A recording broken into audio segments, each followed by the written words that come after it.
В одном из прошлых видео я рассказывал об удивительном совпадении вакцины Sputnik V с пророчеством о знаке, который будет ставиться в будущем на всех людях. Некоторые подробности из того пророчества укрепляют уверенность, что это и есть тот самый знак. Кони и всадники в видении выглядели так. На них были огненно-красные, лилово-синие и желто-зеленые нагрудники. Власть коней в их постях и хвостах. Их хвосты подобны змеям, у них есть головы, которыми они и причиняют вред. Ранее я уже рассказывал, что кони и всадники в данном пророчестве могут представлять людей, зараженных коронавирусом. И конкретно эта часть пророчества относится ко времени после пятимесячного периода, когда их число перевалит за 20 миллионов. Что могут означать огненно-красные, лилово-синие и желто-зеленые нагрудники? Если учесть, что вакцина получила свое название в честь запуска первого космического спутника, то можно заметить, что данные нагрудники удивительно похожи на флаги стран, с территории которых были запущены первые космические спутники.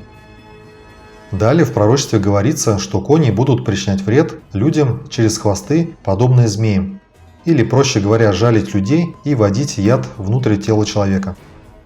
На что это похоже, каждый может сделать вывод самостоятельно. Однако, судя по всему, в августе начало исполняться еще одно пророчество из книги Откровения. «Четвертый ангел вылил свою чашу на солнце, и дано ему было сжечь людей огнем, и палил людей великий огонь».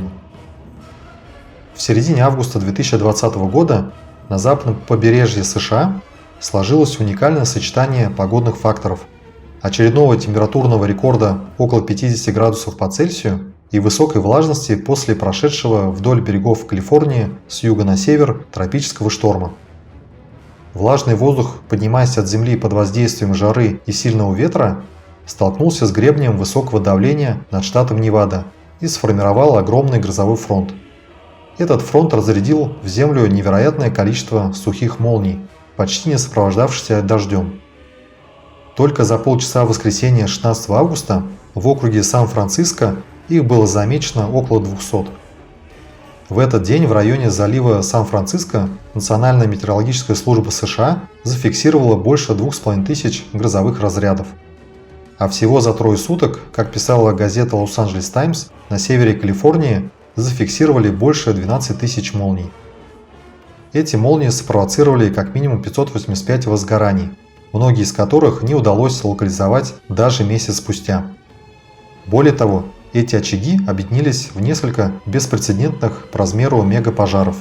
Общая их площадь уже составляет почти 1,5 миллиона гектаров.